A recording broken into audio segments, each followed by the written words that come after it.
How confident are you in yourself on social media? In today's episode, we're going to discuss the ins and outs of social media. Things like being on camera, trends, your content, being bored, and even meta verified. Nothing is off limits. So sit back and get ready as we dig deep in this episode of Brand Intentionally with Friends.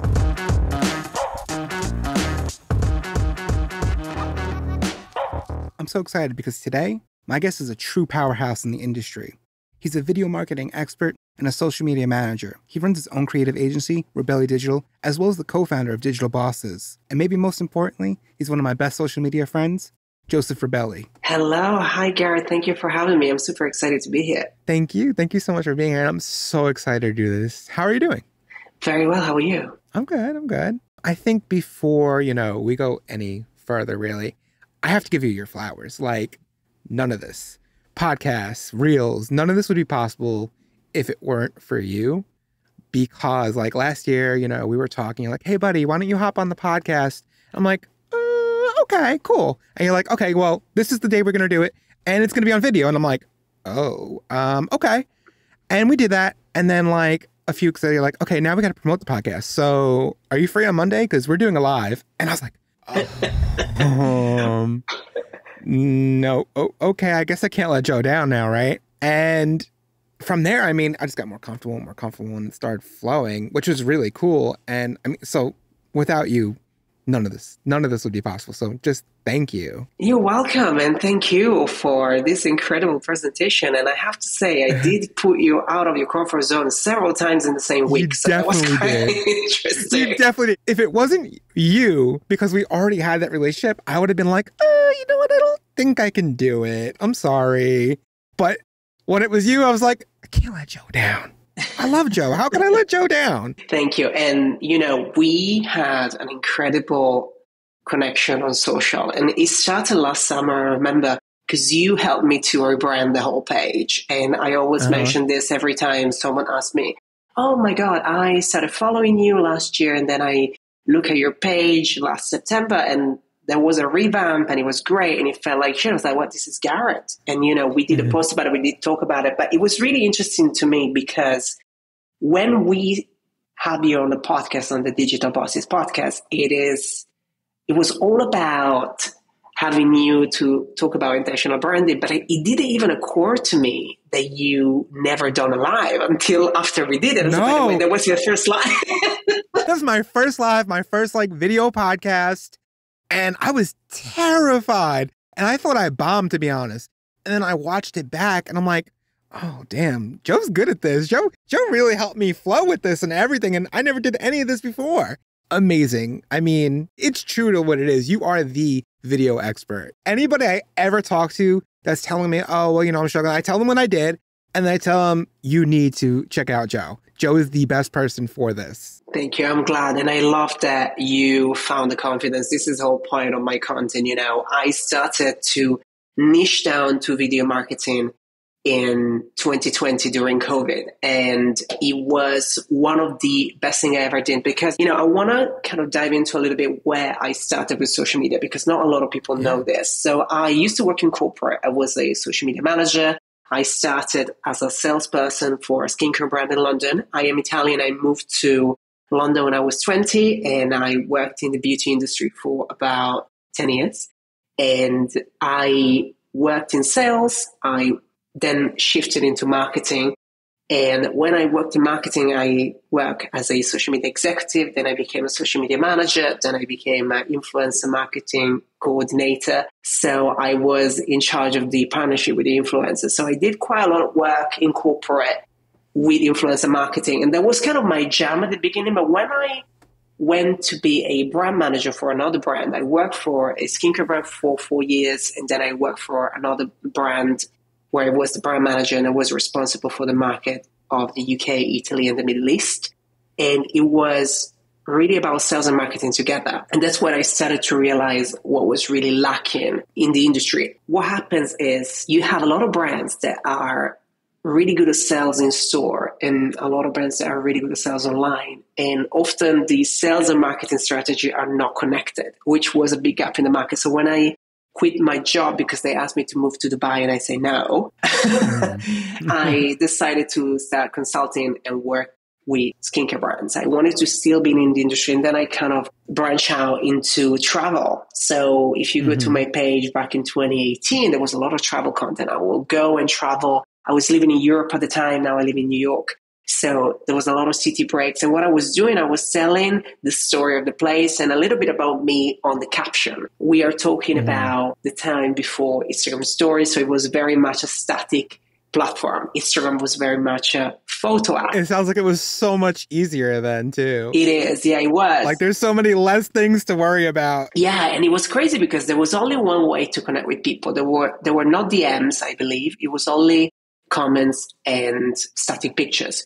Then they started to introduce carousels and etc. So it wasn't until the Instagram story era where I started to talk about marketing on stories, where I started to build the momentum. So what happened was I had to shift and pivot from travel content to marketing content. So I initially started with Instagram because I wanted to get the followers and I wanted to get the likes. And we have to be honest about it because everybody makes it look like it's something different. At the beginning, you want to grow the page. Otherwise, you're talking to yourself, which is great, but that's not the way to do it. It's not great for your confidence exactly. at all. So I pivoted into Instagram marketing and I then launched my very first podcast, which was a Capo Joe in 2019. And it was a way for me to build the authority in the industry. I knew I was good at what I was doing, but I also didn't have the authority online. So the podcast was a great place for doing so. I had people coming over and I generated a little bit of momentum with it. And then I shifted into video marketing in 2020 because I did it actually for a personal reason, because I was going through a very tough time. I had a very tough time during COVID. I had a nervous breakdown in August 2020, and I have to stop everything. I was launching my own agency, Rubelli Digital, which launched during 2020, during the challenging time of COVID.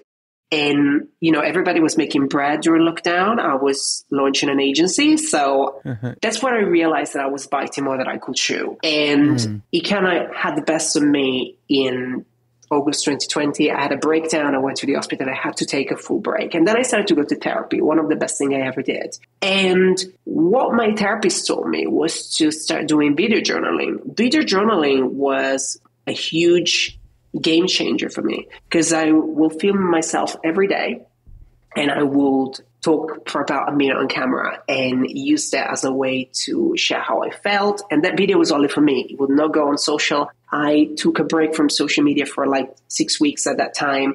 And I was only doing this for my mental health. Wow. What I realized was, there was a lot of power on those videos. And I was like, when I share them, no, because these are not meant to be for social. This is content for me. But the process of it made me realize how powerful video could be. And that's why when I came back, I was just like, it was end of August. I think I started back on social in September 2020, and they just launched Reels. Oh, it was like perfect timing. I know, exactly. I was like, you know what? I'm going to come back with video. This is the thing. And it was also a challenge with myself because I wasn't fully confident myself. I wasn't fully confident on camera because of my accent. So being Italian, living in the UK, I used to be a radio broadcaster in Italy, and I was very confident with my own language. But when you do it in English, the pace and the type of language that you speak, everything is different. So you have to adjust and change. So I took on a full training again. And I used social media as a challenge to myself. It was a way for me to be accountable. So I did that, and I essentially shifted everything to video. I did it. I like to say this because I became a video expert. I wasn't always a video expert. This is a title that people gave to me. And it was like a year later that people started to refer to me like that. And it was really interesting because I changed the title of my Instagram handle only at the end of 2021. It was quite a long time after I started to talk about video. But the way I did it, it was really about learning with me. I will do a series called How to Get Confident on Camera. Then my vision was, I want you to come on the page and feel that you are watching Netflix. I want you to binge each and every reel, one after the other, and learn different hacks and different tips. And that really allowed me to build momentum in the industry. So that was how I took off with video. And it was like a challenge that I did. And it was a way to make myself accountable. And it was a Learn With Me series. I teach you how to be confident on camera because I'm learning as well. So we're learning together. So while everybody is like doing dancing and pointing reels, you were trying to make something more intentional in the fact that like you wanted people to actually watch us, learn with you, grow, while everybody's still going, oh yeah. And you know what? It was terrible because I did it for a bit, and I did a video where I was incredibly bored. I was in the garden in my house, and I was doing this video where I was dancing Britney. I was wearing a Mickey Mouse t-shirt, a Mickey Mouse hat. Honestly, if they didn't hire me for a Disney advert, they never will. It was so funny because there was this video of me dancing, and that video went viral. I got about 600K views from it. Wow. It was brilliant. But then that was where I realized that was not the audience I wanted to captivate. I was like, viral is not for me. I rather focus in on quality over quantity. I started YouTube at the time as well. And I remember talking about confidence on camera. My very first video that I did on YouTube, I think I recorded it 18 times. wow. Because I wasn't confident with the way I sounded. I thought people could not understand me. There was a lot of roadblock that I put within myself about my language gap. And when I started to shift my mindset to, okay, people are not coming for me, they're coming for the message I have to share. That's where everything shifted for me. And that was a big shift because you realize that in reality, you are the messenger, not the message. And when it comes to confidence, that's a big step you're taking towards being more confident on camera and showing up to the real authentic you. Oh, I agree with that. I think that's something that we don't take into consideration. What we perceive as a flaw, someone might else see like the beauty in it and admire that. Like, so for context, in my household, between me and my wife, you are a big topic. We love you. We love everything you do. We always talk about you, right? So with that context, we saw older videos of you talking in Italian, right? It was captivating. Like, I can't speak Italian at all. But watching you speak, like I felt like, just here, take my credit card and whatever you're trying to sell me, I will buy because you're so self-conscious about like your accent. And meanwhile, I'm over here captivated by it. Like, it doesn't sound like the same reels, even like, especially in English, like it doesn't sound like the same reels that everyone else is doing. You have your own style. You have your own poise to it. It's great because like, I would never guess that, you know, English was your second language, to be honest with you. You know what I mean? You just sound so natural when you speak. And it's crazy because you sound more natural than people that do speak English first sound. Yes, I've been told this before. It's really interesting because I became so confident with my second language that sometimes when I speak in Italian, you know, I don't speak in Italian very often. I only speak in Italian with my family, and my best friend is Italian. So he lives in the UK now. I live in America, but we lived abroad for so long that we just speak in English all the time. So it's really funny because sometimes we will speak in Italian and then my partner would be like, wait a minute, you're speaking in Italian, but I heard an English word. Is that correct? So yes, because this will happen. You don't remember the words in your own language, so you shift to English. So it's just very confused. But what is, you know, interesting, it's how I sit down in 2020, I was like, okay, I need to change my strategy. And I thought, what do I like? What am I passionate about? What would I like to see on social media? That's so crucial. You know, I thought I wanted to see a very good produced video, very good lighting, very good dressing code, someone who is dressed really nicely, that is presenting a topic in a way that is professional, captivating, and engaging. And you are always so perfectly dressed. Thank you. Well, I love fashion, and, you know, I work in fashion for a while. One of my second jobs when I was working in corporate, there was a time where money were tight, so I did 3 jobs at a time. I was a graphic designer, a stylist, and I was working as a social media executive. So I was in my early 20s in London. London is extremely expensive, so you have to do what you have to do. And I was really lucky because my jobs were always something I enjoyed to do. I never did a job that I didn't like. So that was something that I always feel very privileged about, because not always you have that privilege to be able to do what you actually like, and I always have. So when I was working in fashion, what I was doing was really taking people out of their comfort zone with their color scheme, with their, you know, bringing colors into their wardrobe. You know, I remember one of the phrases that I will ask to my clients were, okay, what type of woman would you like to be today? That was one of the questions I will ask. And, you know, I will do a makeover. So I will go to this person's house and I will look at the wardrobe. And the first question would be, okay, great. So is this the woman you are today? Or is this the woman you once were? It's really interesting how this falls back into social media, because now I talk about color psychology, and color is a big trigger for emotions. And if you use color in marketing, it's one of the most underestimated tools. And it's really interesting how I've been able to connect all my passion into my content. The clothing is something that people always remember. And I do that in a way that when people talk about scroll stopping, you stop scrolling because you have a hook. No, you need to stop scrolling for the way you are visually presenting yourself. The hook will do it, but until a certain extent. There's actually a statistic by Kissmetrics that's like over 80% of buying decisions are on color alone. Nothing else. Just color can influence over 80% of purchasing decisions. That's right. Mind-blowing. We always try and get our presentation right. We try and make the perfect copy. We try and get the video quality perfect.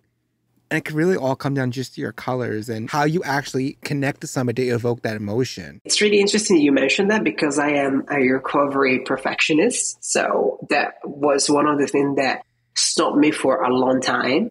I could have achieved so much more if I go back, if I wasn't that perfectionist that I was. And now my approach is better get it done than get it perfect. And sometimes it's good, sometimes it could be better. But, the whole point is shifting your mindset into thinking, okay, great. If someone is coming to your page today, this is who you are today. It would be amazing if they could go back into your feed and go back into your social content and see the progression of it. You don't relate to perfection. You relate to process.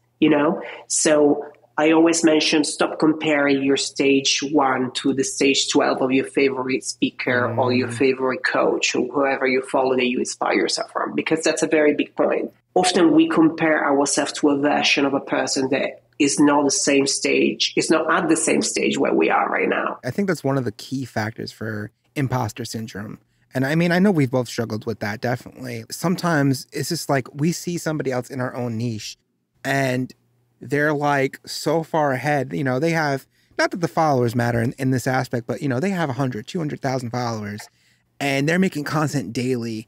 And, every post gets 150 comments. And it looks like on the outside, that they're doing great, but we don't consider their actual business to it. Like social media and business are two totally wild different things, right? So we're over here comparing ourselves to their stage 20 where, their social media might be popping, their social media might be great, but how are they actually feeling? How's their actual business doing? How is their internal feelings? Because I'm sure, just like you and me, they have their own imposter syndrome about somebody now who's at 1 million followers and, the Gary V's of the world who are running the content game. That next stage for those people, they're looking up and looking up and looking up. And when we play the comparison game, we just always lose. It's really true. And comparison is the thief of joy. You 100% compare yourself and you're taking away the joy of everything you're doing. You are so focused to compare your work to someone else that you are losing the authenticity of your own. And, it is really important to understand also the capacity of these people. So how many people are working with that person? Sometimes you have a team behind it and the team is not shared. And I started to work by myself and then I hired and fired a team. It's really hard to find the right people to work with. And this has been one of the biggest challenges for me, trying to scale the business, because it has been a huge on and off moment with people. And sometimes you find the right people, sometimes you don't. There's that balance between like what the budget allows and what you need. And you have to try and find that right balance. You can't blow your budget and make the company poor because you need the top talent. But at the same time, you can't hire the lowest cost people because then your quality of your work goes down and then nobody wants to hire you. It's very true. And if you're someone listening to this and you're working alone, you're a solopreneur, you feel like you're jiggling between many, many things and you're wearing so many hats in your day-to-day role, I will say, look at your to-do list, look at your task, look at your skills, and think about what can you outsource, how much would that cost? And if you can afford to do that, I will say, look at how you can simplify that task that is taking you so much time. So for example, if you are someone who takes a lot of time creating carousels, or if you are someone who takes a lot of time editing, how can you simplify that process? If you are someone creating carousels and it takes you X amount of time to do it on Canva, why don't you create a cover and then you go on your notes and you write the content and then you screenshot it and then you square it. And that's how you have a carousel. Sometimes it's better getting it done than getting it perfect. And, Sure.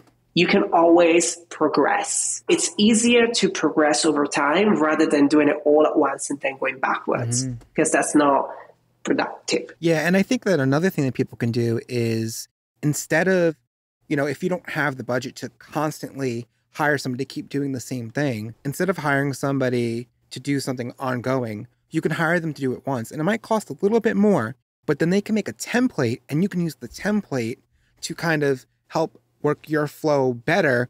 And in the long run, it will help you save a little bit more and get a little more done in a more efficient way. Exactly. And me and Claire, which is my business partner, I launched Rubelli Digital in 2020. And then in 2022, we launched the Digital Bosses branding agency, which is where we help businesses in beauty and fashion with everything branding. So very similar industry to yours, Garett. But at the same time, we launched the Digital Bosses podcast, which is an incredible resource for anyone looking to get tips and hacks about entrepreneurship, brand building, and digital marketing. So I was the person behind the editing at the beginning of the show.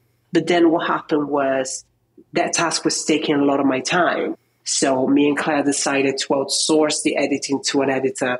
And we decided to do it as a project. So we will record more episodes at once, and then we will send this package to the editor, and we will pay a fee to get all the season edited at once. And then there will be a cost that you take out maybe in 1 or 2 months out of your business expense, and that's done. It is a very good way to do it, and I completely agree. Sometimes you need to look at the bigger picture rather than looking at the month-to-month expense and see, okay, great, this is costing me X amount now, but it will not cost me anything later on. So that in that case, that's worth it. It's so important to plan and budget and look towards the future instead of like, I just need to get off my plate today. No, you have to learn how you can plan it so you can grow as well. Something like with social media that gets to me is I find it can get a bit boring sometimes, right? Incredibly boring.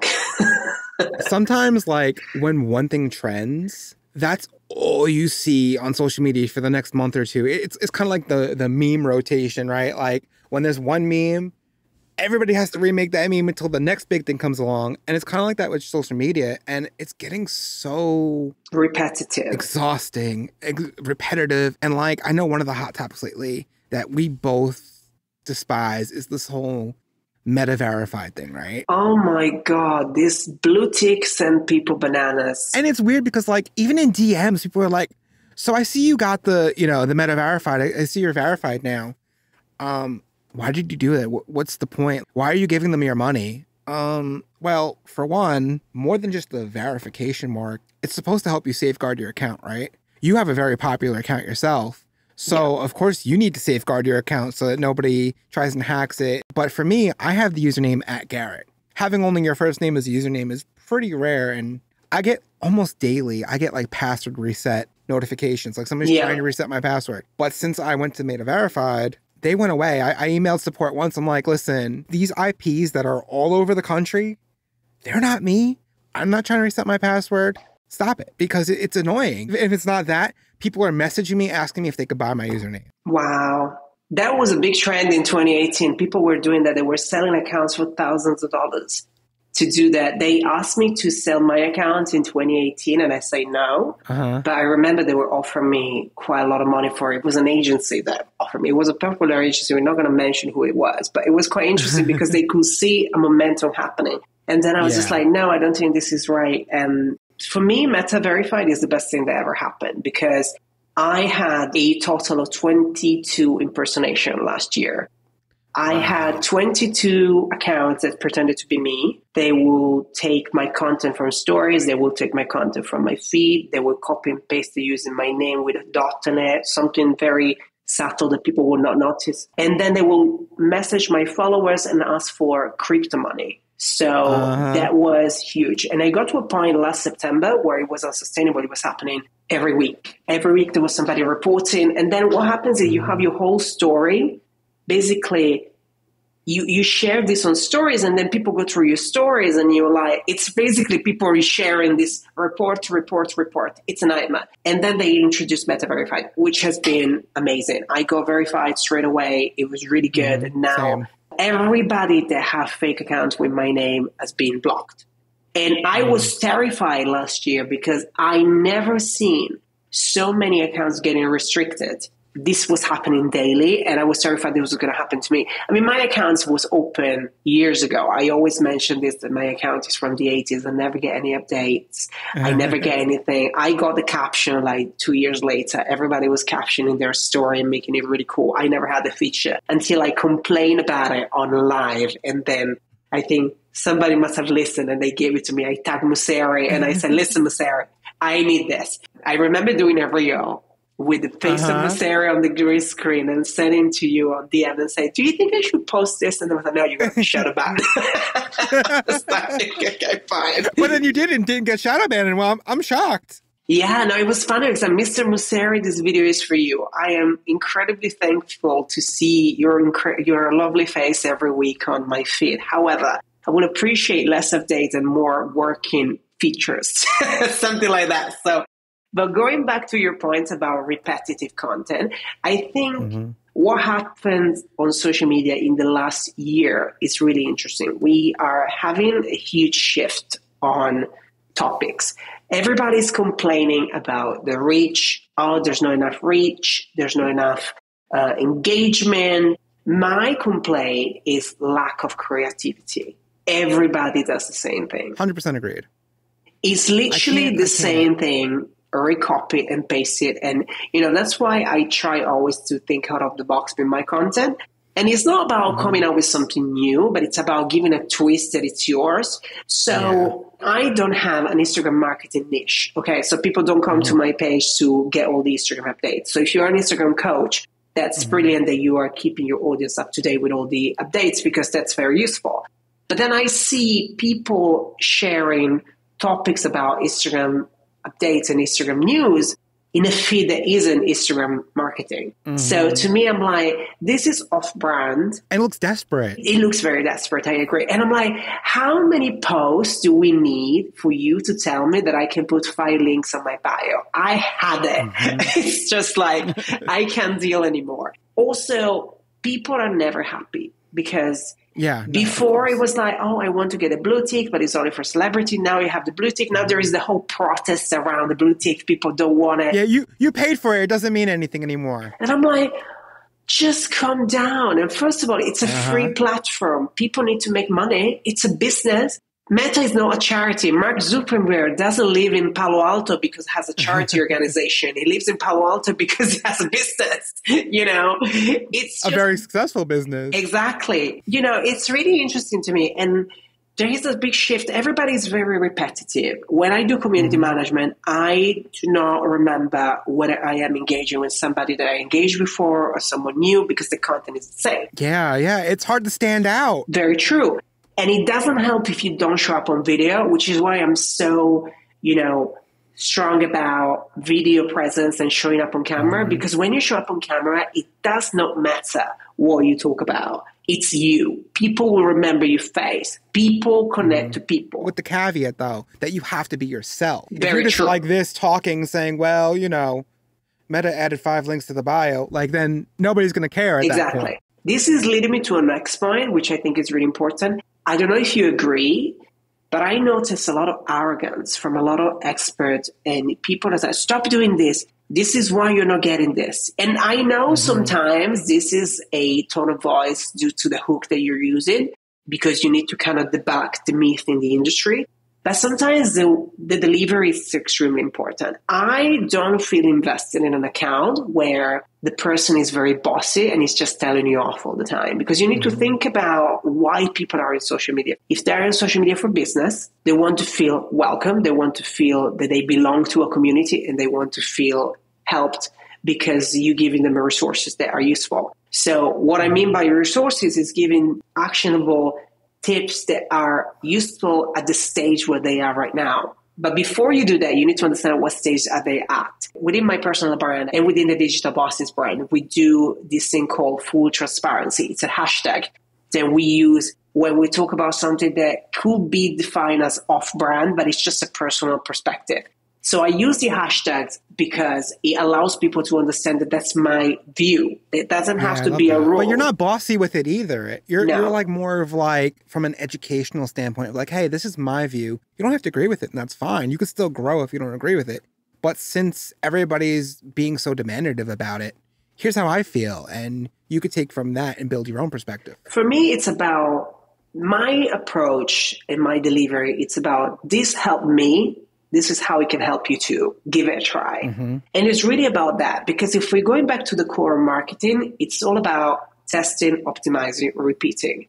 There isn't anybody giving you the rule that is going to be for life. People that are telling you that they give you the blueprint to grow on Instagram, just because it worked for them, it doesn't mean it's going to work for you necessarily. Not at all. So also, when people are marketing numbers and figures rather than result, that's where you have to wonder whether it's the right person or not. When people have their own marketing strategy based on how much money they make, step away, because that's just a very lazy marketing that never works. And that's really when you dive into this and you realize that the actual resource and the result that they deliver isn't really there. It's just about what they achieve. I love when people are like, oh, well, you could 10 times your income right now if you stop and make videos like this.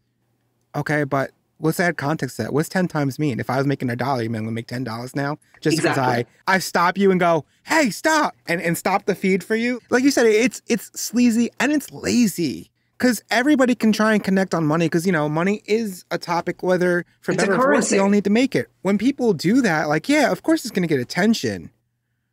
But that's so lazy. Why don't you connect on something that's more personal? I agree. And, you know, I will say this, and this is something that I was talking to a friend of mine the other day. People are driven by two currency, money and awareness. Everything in between is why people stick to it. It's really about understanding what that means to you. If you're driven by money, that's good. What does that look like for you? How much money does make you feel that you What's the bigger picture? Exactly. So money are a currency. It's an exchange. You either have them or you don't. Sometimes you understand, okay, great, I want to make money and you need to make this choice. You know, the business is a different story. Having a business and having a brand, it's a very different story. You can have a business that makes a lot of money and you don't need the brand. Not everybody needs a brand, but if you want to build a brand, it's more about the impact that that product and service is having on the people. And this is what you should market on social. The money will come along if you have the right product, if you have the right offer, if you deliver it in the right way.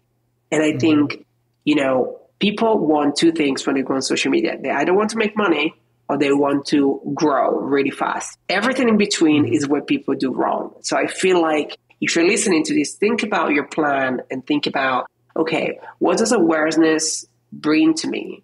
What does money bring to me? What is in between these two? That's what you need to work on. Yeah, I agree. And I like how you split that up into two things, right? Like for me, it's awareness, right? I want people to be more intentional. I want people to live their life with a purpose. I want them to run their businesses and their brands with a purpose. Everything's just too transactional. You pop onto social media and half those people are just transactional about, hey, well, buy this and do this, buy this and do this. Help me see that, like we said, the bigger picture of why do I want to do this? Why do I want to make more money? Why do I want to get more time in my day? People don't realize like the transition. They only see like point blank, like what's in front of them. And it's not just about what's in front of you. It's about where you go. Let's say like 20 years from now, right? When you're ready to retire and everything. Does it really matter how many followers you had? Does it really matter how much money you did make? Or is what's going to matter is the experiences you've made, the people you've met. Like 20 years from now, I want to be able to say, wow, I remember Joe. He helped change my life. He helped my business grow. But more than that, I made a great friend. I made somebody in the conference in my everyday life to be better. I'm not too afraid to show up on FaceTime with somebody random or meet a new friend or be more social, you know, when I go to the store and meet somebody new because Joe gave me that confidence on video, which translated then to real life. I agree. Like it's so much more than what people are making it. It's no secret that I owe Joseph so much. And in this conversation, I hope it empowers you. Make sure you follow at Garett, at Brand Intentionally. And of course, if you're watching this on YouTube, make sure you like and subscribe. Stay tuned for the next episode. And remember, brand intentionally.